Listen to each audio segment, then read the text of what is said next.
Bismillahirrahmanirrahim. Assalamualaikum warahmatullahi wabarakatuh. Alhamdulillah wa syukurillah sallallahu rasulillah wa la hawla wa la quwata illa billah. Asyhadu an la ilaha illallah wahdahu la syarikalah wa asyhadu anna Muhammadan abduhu wa rasuluh. Allahumma salli ala Muhammad wa ala ali Muhammad. Amma ba'd. Para pendengar radio Al-Istiqomah yang saya muliakan, bersyukur kita kepada Allah Subhanahu wa taala, sore hari ini kembali kita mendapatkan kenikmatan yang luar biasa dari Allah Subhanahu wa taala. Di tengah-tengah saat ini kita berada di bulan yang penuh dengan berkah, bulan Ramadan yang dikhususkan, diperuntukkan untuk Nabi kita, umat Nabi kita Muhammad sallallahu alaihi wasallam. Salawat serta salam semoga senantiasa tercurah kepada junjungan kita Nabi Muhammad sallallahu alaihi wasallam, kepada keluarga, sahabat-sahabat dan seluruh pengikutnya hingga akhir zaman. Para pendengar radio Istiqomah yang saya muliakan, ini untuk yang kedua kalinya saya mengisi bincang-bincang sore di radio kita, Radio Al-Istiqomah Kota Baru. Dan hari ini saya diamanahi oleh panitia, dalam hal ini yang ada di tempat adalah Ustadz Aspianor, yaitu tentang peran Muhammadiyah di tengah wabah COVID-19 atau yang kita sering dengar dengan istilah COVID-19. Kita patut berbangga sebagai warga Muhammadiyah, mulai dari pusat, wilayah, daerah, cabang, ranting, semua ortum. Kita pada mengetahui bahwa sejak pemerintah Republik Indonesia, dalam hal ini Presiden Jokowi, menyampaikan pengumuman bahwa telah ditemukan, telah terdapat korban COVID-19 ini, maka pada saat yang bersamaan, dalam hal ini adalah Ketua Pimpinan Pusat Muhammadiyah, Bapak Profesor Dr. Haidar Nasir, menyampaikan bahwa Muhammadiyah akan turut mengambil bagian dalam penanganan COVID-19 ini. Jauh sebelum pemerintah menetapkan bahwa adanya tim gugus tugas COVID-19 ini, pemerintah pusat Muhammadiyah telah membentuk suatu tim gugus kerja yang disebut dengan istilah MCCC, Muhammadiyah COVID-19 Command Center. Nah, kita di daerah, alhamdulillah, sejak menerima amanah dari wilayah, kita walaupun sampai hari ini kita belum sempat meng-SK-kan karena memang situasinya yang sangat tidak mendukung, kita kumpul-kumpul juga susah. Tapi saudara-saudara kita setelah kita beri amanah, bekerja sama dengan tentunya MDNC, juga bekerja sama dengan Lasismo terutama sebagai penyandang dana yang dihimpun melalui donatur yang berpartisipasi dalam penanganan ini. Alhamdulillah, kiprahnya saya menyampaikan apresiasi yang luar biasa, yang sedalam-dalamnya kepada saudara-saudara kita yang berkecimpung di bidang itu, sampai hari ini eksis melaksanakan tugasnya untuk membantu meringankan beban terhadap masyarakat kita yang terdampak dengan COVID-19 ini. Nah, ini saya kira kalau dikatakan peran Muhammadiyah dengan COVID-19 ini sudah sangat luar biasa.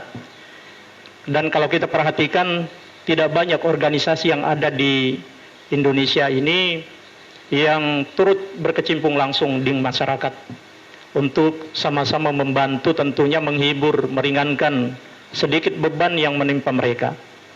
Nah, kita tahu bahwa sejak Indonesia ditetapkan sebagai tanggap darurat dengan COVID-19 ini, maka tidak saja secara spiritual pelaksanaan ibadah misalnya, tetapi semua aspek kehidupan itu turut terpengaruh.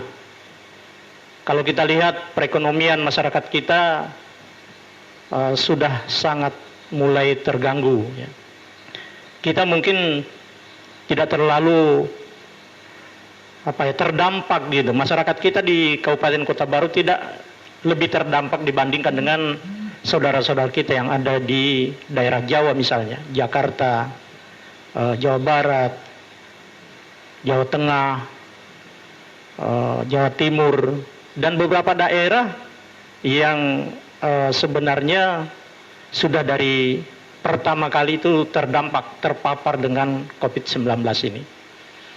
Oleh sebab itu, tentu kita sebagai warga, apalagi Perserikatan Muhammadiyah itu yang lebih dikedepankan adalah selain tentunya ibadah-ibadah yang menyangkut kesalehan pribadi kita, ibadah kita kepada Allah Subhanahu wa taala sebagai bentuk realisasi dari semua ibadah yang kita lakukan, itu tentu kita berharap berdampak langsung secara sosial dengan sesama makhluk hidup yang ada di muka bumi ini.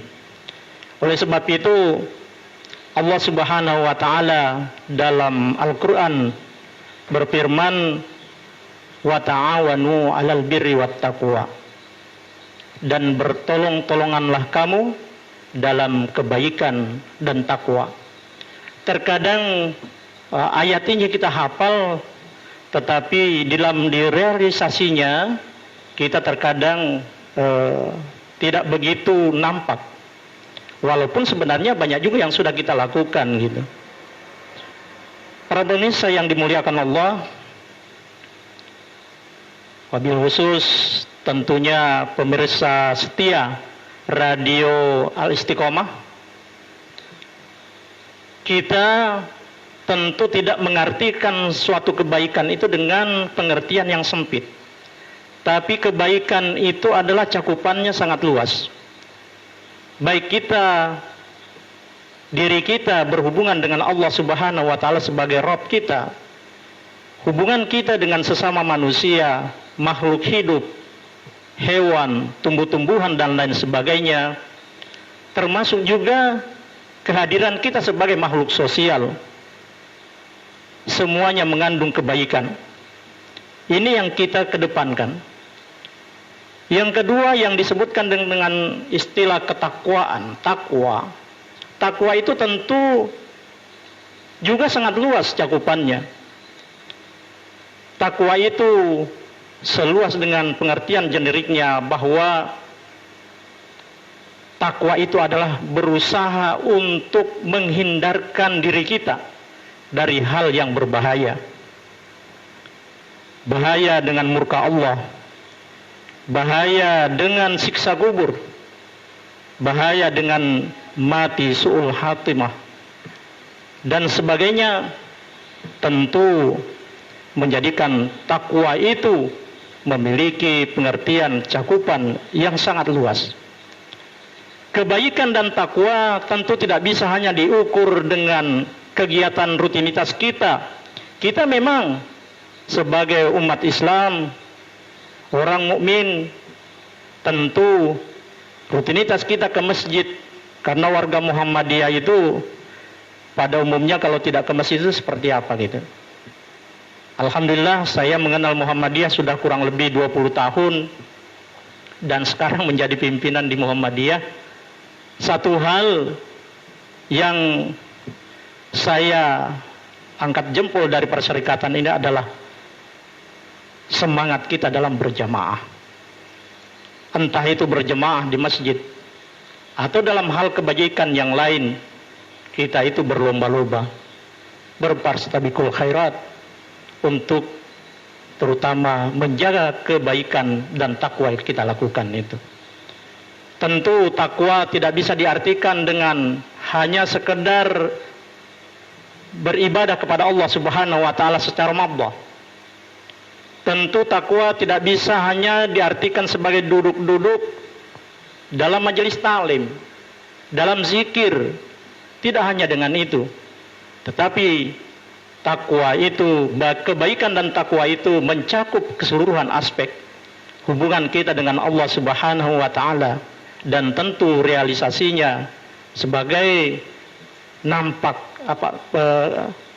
sebagai realisasi, sebagai hasil dari ibadah yang kita lakukan kepada Allah Subhanahu wa taala itu adalah bagaimana kita bisa menjaga hubungan terbaik kita dengan makhluk Allah di muka bumi ini tanpa terkecuali, kepada manusia, hewan, tumbuh-tumbuhan, dan seluruh alam ini.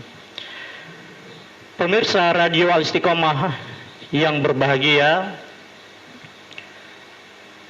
pada saat ini tentu yang sangat kita harapkan adalah kenapa Muhammadiyah dalam keputusannya sampai hari ini kita tetap berpegang teguh dengan apa yang sudah dimaklumatkan oleh pimpinan pusat Muhammadiyah, kemudian itu juga yang diturunkan ke pimpinan wilayah Muhammadiyah dan kepimpinan daerah Muhammadiyah, bahkan sampai ke cabang dan ranting dan seluruh amal usaha Muhammadiyah, bahwa di dalam situasi COVID-19 seperti saat ini, tentu yang sangat diharapkan adalah sebagaimana yang dicontohkan oleh Nabi kita Muhammad SAW, bahwa Rasulullah SAW itu sangat berkasih sayang.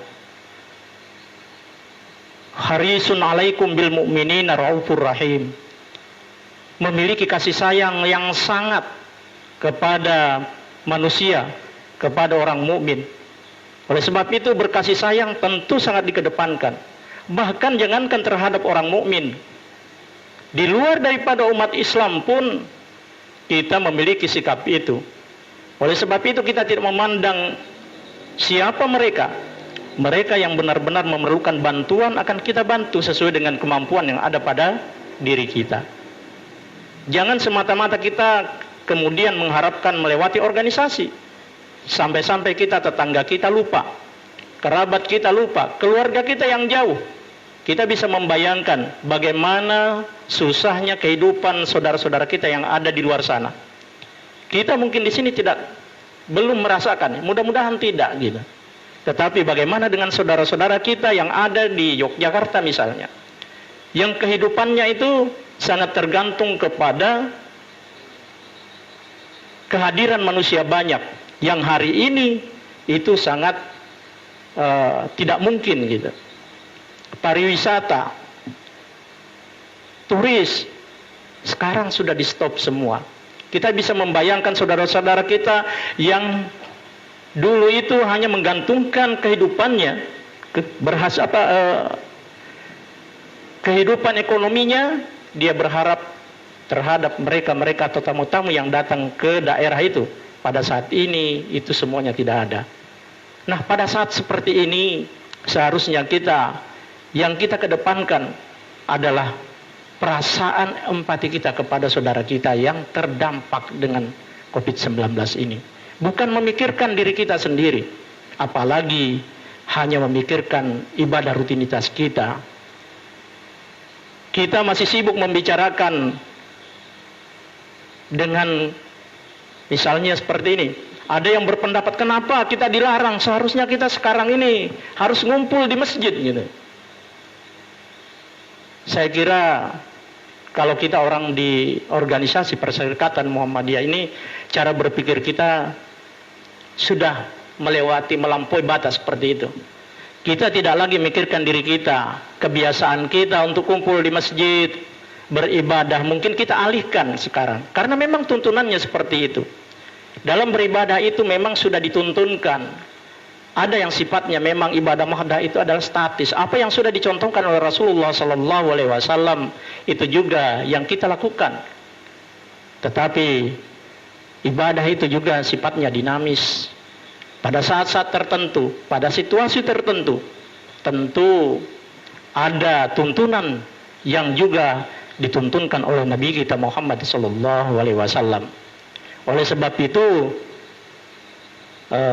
kalau ada yang mengambil sikap bahwa di tengah situasi COVID-19 saat ini yang sudah dikatakan sebagai pandemi, pandemi itu menurut pengertian kita tentu tidak lagi memilih tempat gitu. Tidak lagi menentukan. Kalau ada orang yang hari ini masih berbicara tentang zona hijau, kuning, merah, itu saya kira ya mohon maaf, artinya berbeda pendapat dengan kita. Kenapa? Karena kita mengatakan bahwa kalau sudah pandemi itu ya sifatnya sudah global, mendunia. Tidak ada satu tempat yang bisa aman dengan situasi yang terjadi pada saat ini. Oleh sebab itu, kita di Muhammadiyah mendahulukan kehati-hatian.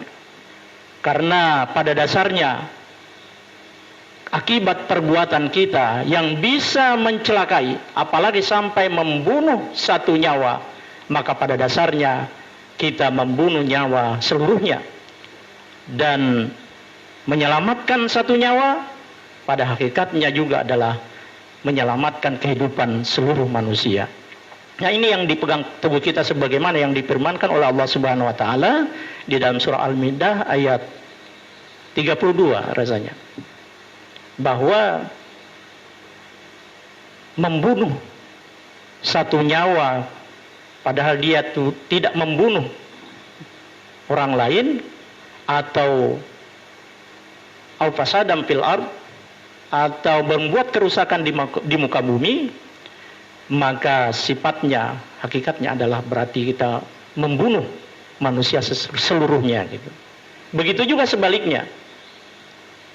Kalau kita menyelamatkan, pada hari ini kita tidak berbaur dengan orang banyak. Pada hari ini kita tidak melakukan social distancing, menjaga kerenggangan, menjaga jarak dengan manusia yang lain, bukan berarti kita mematikan ajaran agama kita. Tidak, justru kita menyayangi saudara kita.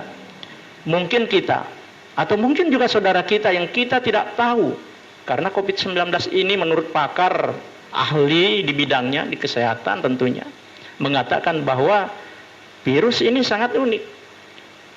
Terhadap orang yang kondisi tubuhnya fit, imunnya tinggi, maka orang bisa saja tidak menimbulkan gejala yang reaktif. Tetapi begitu melakukan persentuhan atau bergumul dengan manusia atau orang yang kurang sehat, yang tingkat stamina tubuhnya kurang baik, maka mungkin saja dia bisa terpapar dengan virus itu. Oleh sebab itu, kalau Nabi mengatakan bahwa larilah engkau pada saat engkau melihat orang penderita kusta, lepra, dalam hadis disebutkan seperti itu, maka larilah kamu seperti halnya lari menghindar dari singa. Melihat singa itu kan kelihatan 100 meter, mungkin kalau singanya besar ya, tanpa terlindung itu kelihatan gitu. Tapi ini makhluknya besar. Bagaimana dengan virus yang katanya 1/3000 kecilnya daripada biji sawi itu? Tanpa menggunakan alat tentu kita tidak bisa melihatnya.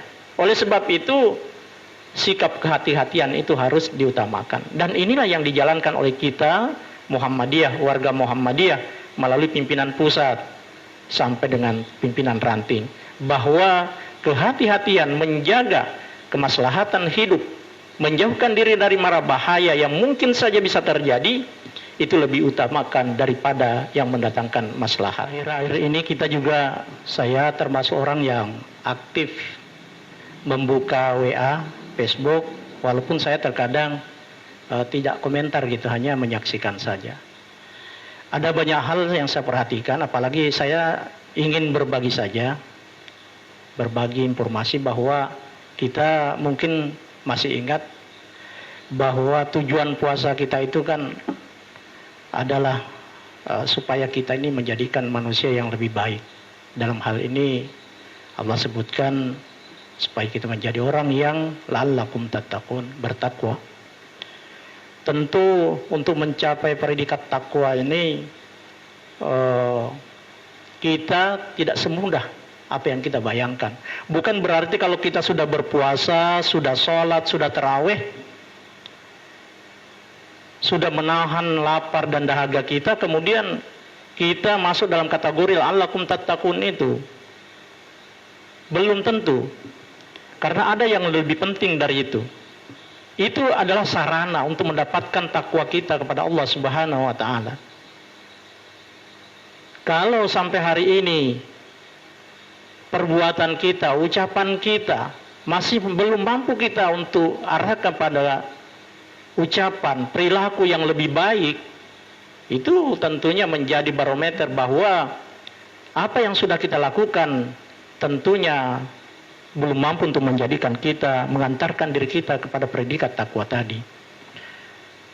Kalau sampai hari ini kita masih kurang peduli dengan saudara-saudara kita yang mengalami musibah, mengalami kesusahan, kesulitan hidup, sampai saat ini kita masih sibuk memikirkan diri kita tanpa memikirkan dengan saudara kita, tetangga kita, sahabat-sahabat kita, keluarga kita, maka buah dari ibadah yang kita lakukan itu belum mencerminkan bahwa kita akan mendapatkan takwanya kita kepada Allah Subhanahu wa taala.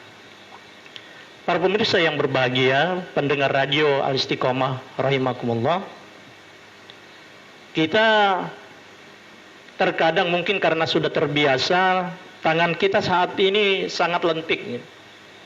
Ya, sangat lentik.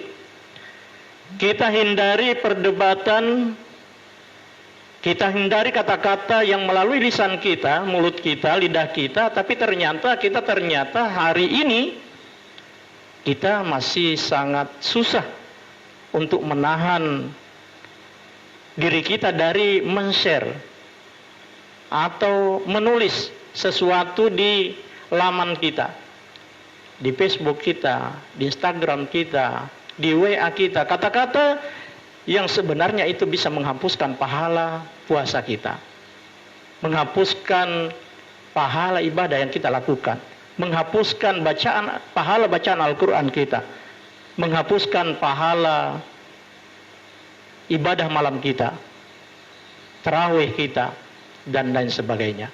Oleh sebab itu tentunya kita sangat berhati-hati. Saat ini kita terkadang memang karena tidak terlalu nampak ya, ngetik share. Ada yang tanpa dibaca di share, terima dari yang lain, kemudian di share di WA, di grup. Apalagi kalau di grup ya, di grup itu kan dibaca oleh orang banyak, tidak hanya 1-2 orang. Semua orang yang ada di dalam grup itu berpotensi untuk membacanya, bisa menimbulkan kesalahpahaman, pengertian yang salah, termasuk video-video atau gambar-gambar kelihatannya sih sifatnya lucu-lucu, katanya hiburan ya. Tapi untuk di bulan puasa seperti ini tentunya hal-hal yang sifatnya subhat seperti itu tentu kita harus hindari. Oleh sebab itu para jemaah sekalian, termasuk saya sendiri, harus mampu menjaga diri kita dari hal-hal yang begitu. Apalagi di tengah wabah COVID-19 saat ini, informasi itu sekarang seperti yang sudah saya sampaikan sebelumnya bahwa ada 2 hal yang berperang saat ini. Bahkan ulama terpecah menjadi 2. Ada yang sifatnya ulama-ulama pribadi, timbul pernyataan-pernyataan pribadi, ada juga hasil dari ijtima, dari kesepakatan, ijtihad para ulama. Di antaranya misalnya dari fatwa MUI, dari maklumat pimpinan pusat Muhammadiyah, kumpulan berbagai ahli di bidangnya yang ada di sana kemudian berfatwa, mengeluarkan fatwa, mengeluarkan maklumat untuk menghimbau kepada kita semua masyarakat Indonesia, terutama yang ada di Indonesia, untuk menaati, untuk taat pada apa yang sudah dimaklumatkan itu. Kalau kita di organisasi, maka maklumat yang dikeluarkan oleh pimpinan pusat melalui kajian ilmiah itu, maka tentu bagi kita di level pimpinan, di level pusat, wilayah, daerah, cabang, sampai ke ranting, semua amal usaha, tidak ada kata lain kecuali patuh, taat, tertib terhadap apa yang sudah dimaklumatkan itu. Sama halnya dengan apa yang dimaklumatkan dipatwakan oleh MUI. Itu bukan pendapat pribadi, tapi itu adalah hasil kesepakatan bersama dari berbagai macam orang. Oleh sebab itu mungkin memang ada perbedaan. Kemarin saya juga sempat membaca apa yang sudah dipatwakan oleh MUI, terutama MUI Kalimantan Selatan. Memang sedikit agak ini, yang masih misalnya membedakan antara zona hijau dan zona kuning, ya kalau tidak salah seperti itu, masih bisa melaksanakan sholat Jumat, masih bisa melaksanakan sholat tarawih. Tapi kita di Muhammadiyah, sekali lagi saya sampaikan bahwa kalau sudah namanya wabah, kalau sudah yang namanya pandemi, maka tidak ada yang aman, tidak ada tempat yang aman bagi kita. Sudah ditentukan oleh Allah Subhanahu wa Ta'ala kepada seseorang, maka itu pasti akan terjadi. Kematian itu adalah hak, sama haknya dengan neraka, sama kebenarannya adanya surga. Oleh sebab itu, sebagai orang yang beriman tentunya tidak memikirkan, tidak perlu kita takut dengan kematian. Itu sudah benar, itu keimanan kita. Tetapi bagaimana mati kita itu supaya bisa husnul khatimah, itu tentu melalui ikhtiar yang kita lakukan. Perbuatan kita itu akan menentukan kita, apakah kita menjadi orang yang meninggal dengan husnul khatimah, ataukah kita meninggal sebaliknya, yaitu su'ul khatimah. Oleh sebab itu, sekali lagi, ikhtiar dalam hal ini, di situasi seperti ini tentu sangat kita harapkan. Menjaga jarak, menjaga kesehatan, menjaga kebersihan, tentu ini sangat diharapkan. Karena itu adalah bagian dari ikhtiar jihad kita untuk memutus, untuk menghindari, untuk menjauhkan diri kita supaya kita tidak terpapar dengan COVID-19 ini. Hadirin pemirsa Radio Al-Istiqomah. Oh, ini ada banyak pertanyaan ya. Ini langsung ya.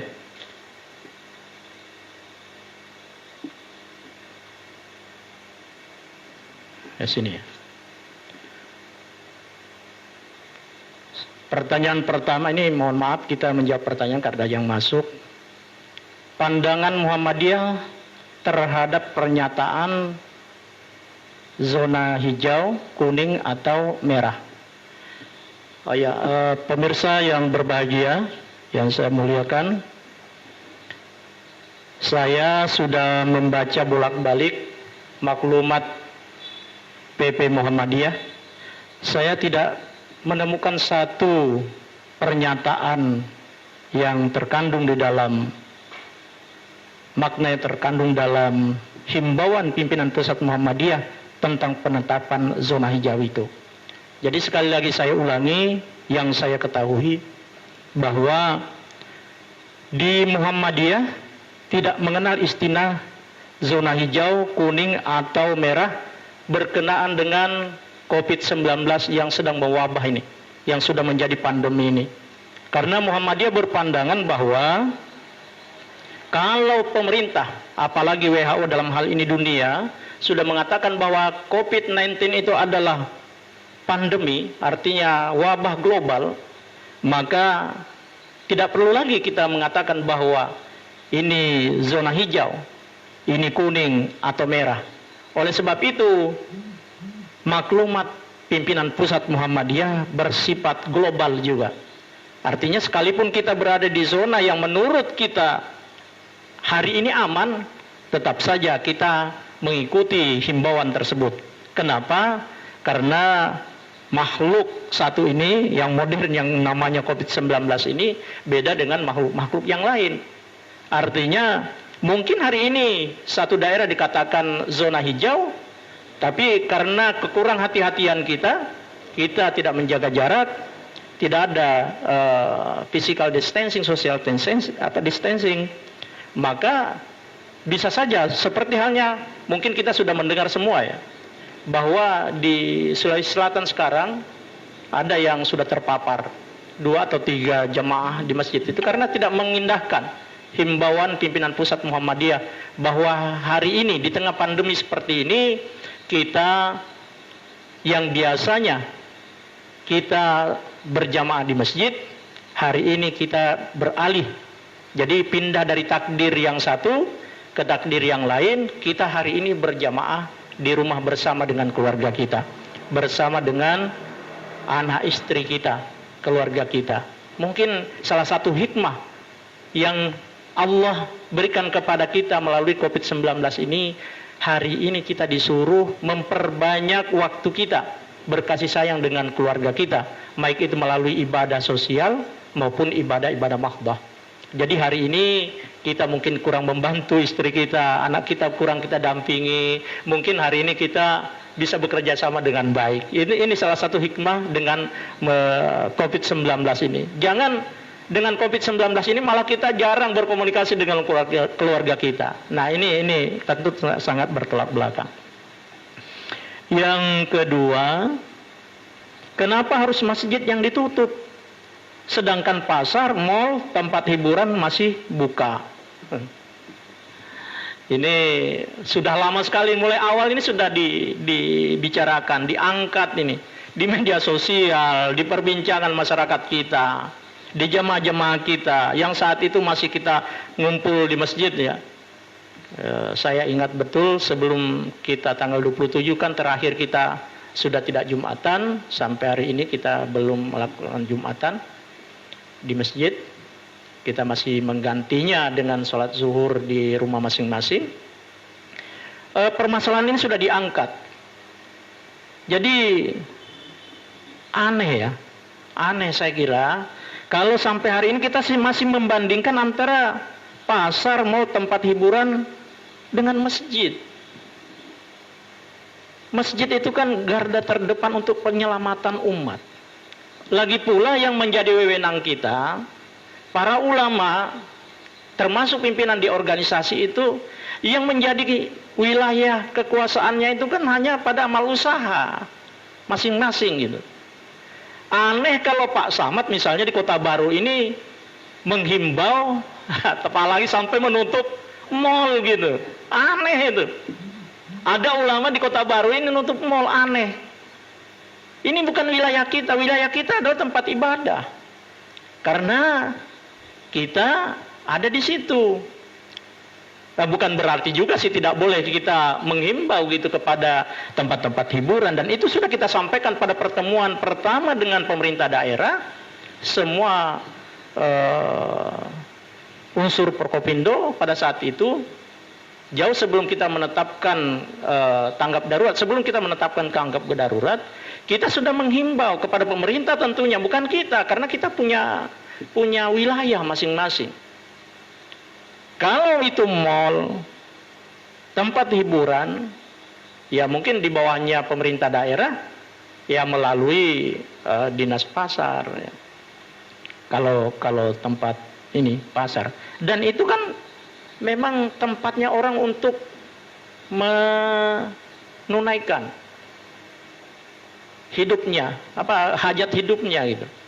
Tidak akan mungkin disuruh orang tidak ke pasar kalau dia ada sesuatu yang sangat dia butuhkan.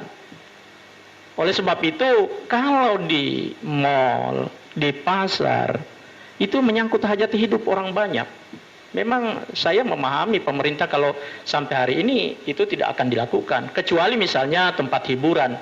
Dan alhamdulillah setahu saya nggak ada ya tempat hiburan hari ini yang buka gitu. Sejak ditetapkannya Kota Baru sebagai wilayah tanggap darurat. Atau paling tidak kita berpikiran seperti ini. Seharusnya orang itu tidak bertanya seperti ini, tapi dia membuat pernyataan. Misalnya seperti ini.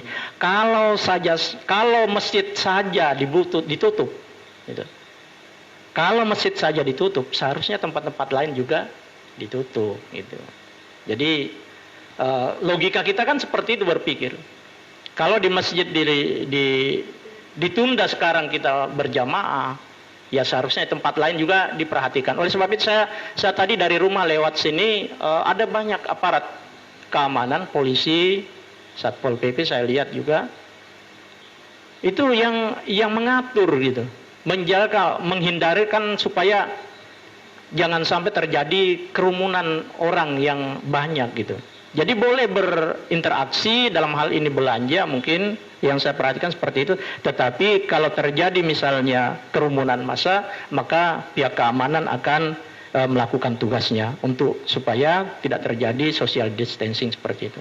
Pertanyaan ketiga, ada larangan untuk kumpul-kumpul kita di masjid.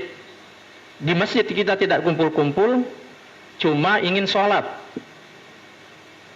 Sholat pakai jarak, duduk masing-masing, sudah bersih dan dari rumah. Oh, yang terakhir ini masjid bersih dari rumah. Memang seharusnya seperti itu. Rumah Allah itu pasti dijaga kebersihannya. Aneh kalau ada tempat ibadah itu yang kotor gitu. Itu menyalahi ajaran Islam sendiri. Masjidnya itu tidak pernah dikatakan kotor gitu. Tetapi tidak ada yang menjamin bahwa orang yang masuk ke dalam masjid itu semuanya bebas dari penyakit yang sedang melanda sekarang.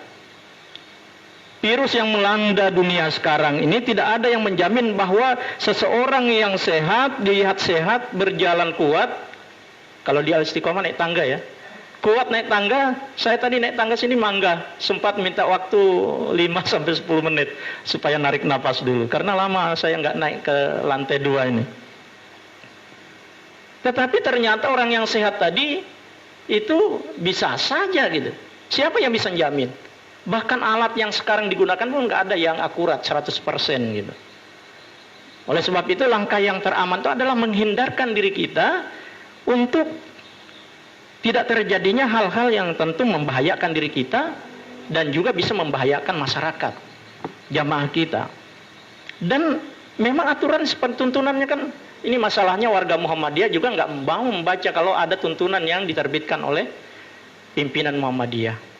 Ada yang membaca tapi tidak sependapat. Inilah anehnya gitu. Mau merasa Muhammadiyah tetapi kita juga ternyata membangkang dengan apa yang sudah diputuskan oleh para orang-orang yang berikan amanah untuk menangani umat ini. Di sana ada majelis tarjih, kemarin juga saya sempat melihat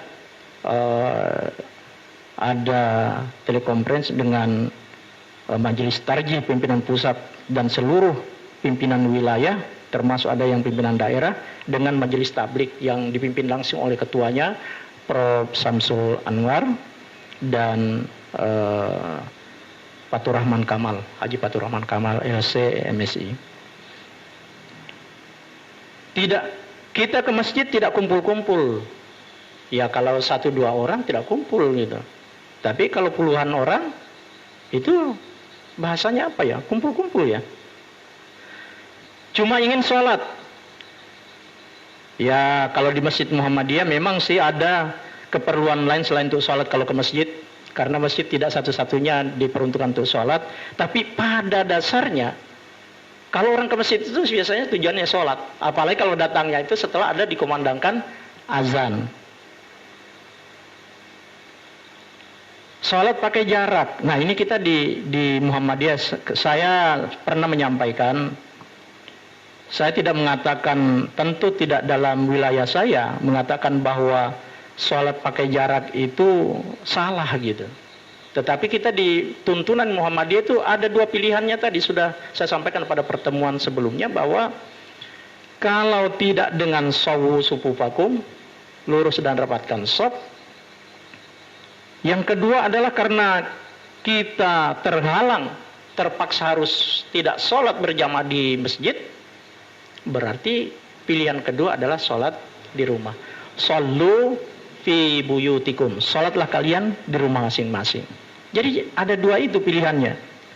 Tetapi tentu kita tidak dalam posisi menyalahkan kalau ada orang yang mengerjakan sholat karena alasan fikih misalnya, ini fikih itu jangankan kita yang hidup di zaman sekarang, yang hidup yang 4 mazhab itu aja banyak berbeda pendapat berkenaan dengan fikih itu. Oleh sebab itu saya kira tidak perlu kita bahas.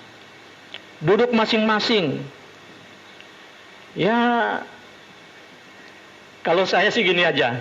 Kalau agama itu menuntunkan kita, kalau saya yakin dengan keadaan seperti ini bahwa Allah itu menghendaki supaya kita melalui tuntunan Rasulnya, Nabi kita Muhammad SAW, para sahabat juga melakukan seperti itu, maka himbauannya adalah shollu fi buyutikum. Sholatlah kalian di rumah masing-masing, jadi tidak ke masjid gitu. Itu himbauannya. Kalaupun ada yang di masjid, ya mereka yang diberikan amanah untuk tugas, misalnya mengumandangkan azan. Cuma saya ada mendengar agak aneh juga. Terjadi pada hari Jumat, azannya itu pakai hayya 'alas shalah diganti dengan shollu fi buyutikum, tapi setelah itu qomat lagi. Padahal qomat itu kan menyuruh orang mendirikan sholat lagi. Jadi kalau kita suruh orang sholat di rumahnya masing-masing, nggak usah dikumandangkan iqamah dengan nyaring menggunakan pengeras suara luar. Ya kalau mau qomat ya qomat, tapi cukup didengar oleh yang sholat pada saat itu yang ada di dalam masjid itu. Yang keempat, banyak nih pertanyaan. Di Kota Baru masjid-masjid ada yang sembunyi-sembunyi melakukan sholat tarawih, ada pula yang terang-terangan dengan mengerahkan mix masjid. Ya, mengeraskan mix masjid. Dan itu yang terjadi sekarang ya. Al-Istiqomah gimana? Tidak ya. Ya ini kan ikonnya Muhammadiyah nih. Sejauh mana kita memahami agama kita dengan apa yang sudah dimaklumatkan oleh pimpinan pusat Muhammadiyah, seharusnya itu juga yang kita lakukan. Karena kita yakin kita ada di organisasi ini karena kita yakin dengan apa yang kita lakukan. Jadi alhamdulillah kalau memang kita tidak membuka secara umum untuk kegiatan berjamaah di masjid Al-Istiqomah. Tapi inilah yang terjadi, ketaatan, kepercayaan kita kepada pemimpin kita sekarang ini sangat lemah. Padahal Allah dan kita semuanya tahu, tapi banyak saja orang yang mengambil dalih yang lain gitu, masih berdalih. Kalau Allah sudah mengatakan atiullah wa atiur rasul, taatlah kalian kepada Allah dan taatlah kepada Rasul wa ulil amri minkum, dan kepada pemimpin kalian. Yang memimpin kalian itu siapa ya? Pemerintah daerah. Kalau mungkin di organisasi ya dari organisasinya, ketuanya mungkin atau wakil ketua yang lain. Apa yang dianjurkan oleh pimpinan berkenaan dengan kebaikan ya, dengan kemaslahatan, maka tidak ada bagi kita, bagi orang yang beriman kecuali mematuhi itu. Nah ini yang terjadi sekarang kan karena banyak juga yang berbeda pendapat. Sekali lagi kita tidak menafikan adanya itu. Bahkan ada data kemarin yang beredar, saya sempat juga dikirimi gitu. Saya cuma menjawab jangan-jangan karena ada 1-2 orang yang sholat di masjid karena dia memang mereka yang mengumandangkan azan atau memang tinggal di masjid itu. Di mana lagi sholat kalau bukan di masjid? Padahal dia tinggal di situ. Yang dilarang ini kan adalah kumpul-kumpulnya. Kita tidak pernah melarang orang sholat berjamaah. Tapi kan kalau sholat berjamaah di masjid pada saat situasi seperti ini, maka yang terjadi adalah kerumunan. Dan mohon maaf, kita belum ada alat deteksi yang melihat kalau ada orang lewat di pintu tertentu, kemudian tergambar di layar, kamu ada potensi untuk terkena COVID ini, nggak usah sholat. Misalnya, kalau ada alat itu ya mungkin kita bisa melakukan itu. Jadi sekali lagi dalam hal ini saya juga bersama-sama dengan teman-teman kita baik dari MUI waktu itu, kalau tidak salah tanggal 24 April atau tanggal berapa itu. Ya, kita ada pertemuan di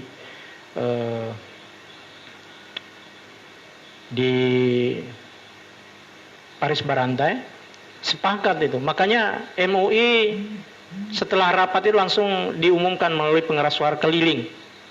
Itu menyampaikan bahwa tidak ada sholat berjamaah, sholat Jumat, sholat berjamaah 5 waktu termasuk tarawih.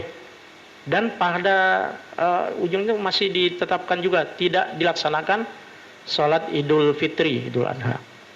Itu Idul Fitri. Nah ini sebenarnya sudah diputuskan oleh Majelis Ulama kita di kabupaten ini. Yang satu seperti itu. Saya tidak tahu kalau sampai hari ini sudah ada perubahan kebijakan. Karena keputusan itu bisa saja berubah sesuai dengan kondisi wilayah kita. Tapi kalau kita warga Muhammadiyah itu tadi, kalau pemerintah masih mengatakan bahwa Indonesia ini adalah tanggap darurat pandemi sesuai dengan apa yang disampaikan sebelumnya bahwa kita tidak mengenal zona karena zona itu adalah perlakuan bagi pemangku jabatan, dalam hal ini tim gugus COVID-19, maka kita dalam hal ini tidak merasa gitu pernah ada menyampaikan bahwa dalam maklumat itu kita membuat zona-zona itu. Yang seterusnya, bagaimana masjid Muhammadiyah? Apa juga sudah sholat tarawih di masjid-masjidnya? Saya sudah jawab tadi. Kita secara organisasi sampai detik ini kita tidak melaksanakan sholat berjamaah secara umum ya di masjid.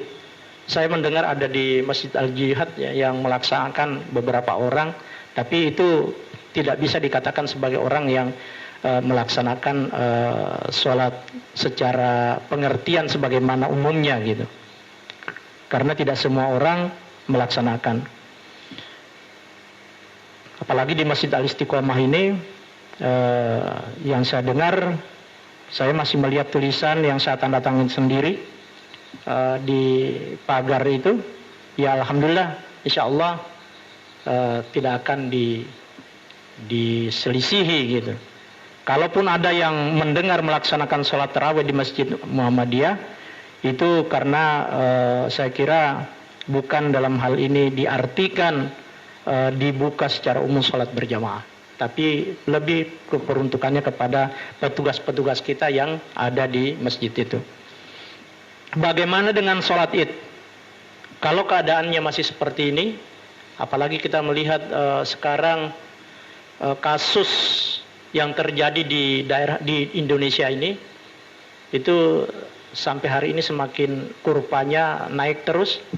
3 hari yang lalu saya melihat masih 800-an, ini sudah 13 ribuan ya hampir. Nah ini kan artinya ya memang pemerintah dalam hal ini juga tidak bisa disalahkan ya, karena tidak gampang memang melockdown gitu. Kalau kita lihat dengan Malaysia ya, Malaysia itu melakukan lockdown dan memang mungkin Malaysia tidak terlalu berat karena jumlah penduduknya terlalu banyak. Kalau Indonesia melockdown ini berapa manusia yang harus ditanggung oleh pemerintah? Nah itu. Jadi yang ada itu adalah perlakuannya mungkin cuma akibatnya bisa melockdown itu biayanya kalau kita perhatikan memang luar biasa mahal gitu. Tapi mahal di awal bisa murah di akhir gitu, di belakangan. Nah bagi kita Indonesia ini dengan kebijakan apa yang diambil oleh pemerintah sekarang, karena kita sangat memahami ini, dan itulah kebijakan yang diambil oleh pemerintah, dan kita hargai itu sebagai pemerintah, sebagai pemangku jabatan yang ada di Indonesia ini, kita hargai itu. Tapi kalau sikap abai masyarakat kita, ya, kalau kita perhatikan, saya kemarin sempat teleponan juga sama Pak Kapolres. Ya bingung saya Pak Samad, Indonesia masyarakatnya seperti ini gitu. Dikatakan berbahaya itu kalau sudah ada yang terpapar. Bahkan kalau sudah ada yang meninggal baru pada ribut. Baru takut gitu. Padahal tujuan kita melakukan seperti ini adalah gunanya supaya tidak terjadi itu, tidak terjadi korban. Itu harapan kita. Kenapa kita melakukan ini? Supaya tidak ada manusia yang terpapar. Kita memang senang gitu. Kota Baru ini aman dengan hasil web ya yang sudah dilakukan. Satu yang dikatakan positif, kemudian setelah dirawat hasilnya negatif, dan itu alhamdulillah kita senang itu. Tetapi jangan kita kemudian merasa aman, lengah, lalu abai. Kita masih melakukan kumpul-kumpul. kita masih melakukan tidak menjaga jarak, kurang menjaga kebersihan diri kita, lingkungan kita, maka kemudian bisa saja namanya makhluk tidak kelihatan, kecil, dan itu bisa menjadi berbahaya bagi kita kalau kita tidak mawas diri, berhati-hati. Jadi sekali lagi, kalau situasinya tidak ada yang perubahan ke arah yang lebih baik, Indonesia masih keadaannya seperti ini, maka secara keseluruhan kemudian pemerintah menetapkan bahwa keadaan Indonesia belum berubah, ya maka kita tadi pengertian kita memaknai himbauan itu adalah sifatnya global, maka saya sebagai pimpinan daerah Muhammadiyah Kabupaten Kota Baru tentu sangat patuh taat pada himbauan itu, dan kita tidak akan melaksanakan sholat id. Tapi kalau sikap masyarakat yang tertib, kemudian memperhatikan semua hal-hal yang mungkin bisa memutus mata rantai pergerakan, perkembangan, penyebaran COVID-19 ini, tidak menutup kemungkinan juga kita berdoa, apalagi di bulan Ramadan seperti ini, insya Allah doa-doa kita diijabah. Kalaupun yang terjadi adalah sesuatu di luar keinginan kita, di luar kehendak kita, ya tentu itulah yang terbaik menurut Allah. Karena kita sangat yakin bahwa Allah sendiri yang menyampaikan bahwa apa yang kamu sangkakan itu baik bagi dirimu, tapi ternyata itu tidak baik bagi dirimu. Dan apa yang kamu anggap sebenarnya tidak baik bagi dirimu, ternyata menurut Allah itu yang terbaik bagi kamu. Jadi apapun yang terjadi, ikhtiar kita maksimalkan, doa kita panjatkan, tawakal kita tentu harus kita kedepankan. Jadi tawakal itu melahirkan ikhtiar, juga hasilnya adalah meningkatkan kesabaran. Jadi kalau ada hari ini orang yang masih hatinya belum siap menerima apa yang sudah terjadi saat ini, masih saling menyalahkan orang lain, ya, saya kira itu pertanda bahwa kesabaran kita dalam menghadapi ujian, cobaan dari Allah Subhanahu Wa Taala yang disertakan oleh Allah bersama dengan COVID-19 ini, maka kita tentunya berarti tidak lulus dengan ujian itu. Oleh sebab itu, saya himbau kepada diri saya dan seluruh warga Muhammadiyah, masyarakat Kota Baru, bil khusus masyarakat Indonesia pada umumnya, supaya kita itu bersabar dalam menghadapi takdir Allah ini. Mari kita sekali lagi berikhtiar, mari kita berdoa, lebih-lebih di bulan Ramadan ini kita hindarkan diri kita dari hal-hal yang bisa menghilangkan pahala puasa kita. Tapi mari kita tingkatkan ibadah kita, yang dulu mungkin kalau ngaji itu pas malam ke-29 itu masih pertengahan juz. Nah hari ini mungkin sudah tamat sekali ya. Nah bisa ada yang sudah 2 kali. Target kita kan 10 hari sekali tamat. Ya mungkin yang dulunya setengah 15 juz saja satu Ramadan, ya dengan kita memperbanyak berdiam diri di rumah ini, harapannya adalah tentu tidak kemudian sama gitu perilaku kita dalam membaca Al-Quran tadi. Kalau perlu kita sampai pada mentadaburi. Mudah-mudahan itu nanti bisa kita amalkan. Jadi saya juga sampaikan kepada ini karena ternyata ada yang mengatakan bahwa salah satu yang menjadi penyebab juga sekarang ini banyak orang yang tidak siap menjadi imam. Ya sehingga gelisah itu. Kalau tidak berjamaah di masjid, ya saya ini kan belum pernah jadi imam katanya. Padahal inilah kesempatan kita untuk introspeksi diri, untuk muhasabah. Bagaimana seharusnya menjadi seorang muslim yang baik, menjadi pemimpin yang baik. Tidak saja pemimpin secara besar mungkin, tapi skala keluarga itu juga harus dipertanggungjawabkan di hadapan Allah Subhanahu Wa Taala.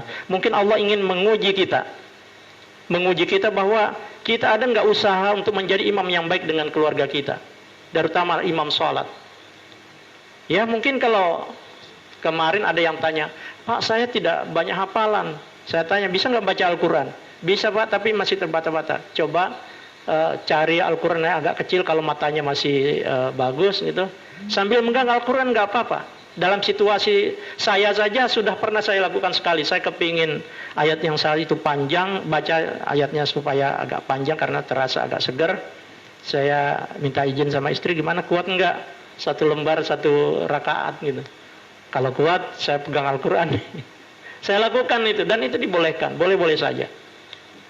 Artinya kita tentu juga mengupayakan supaya letak Al-Quran itu tidak terlalu jauh dari kita, sehingga kita tidak terlalu banyak melakukan gerak dalam sholat kita.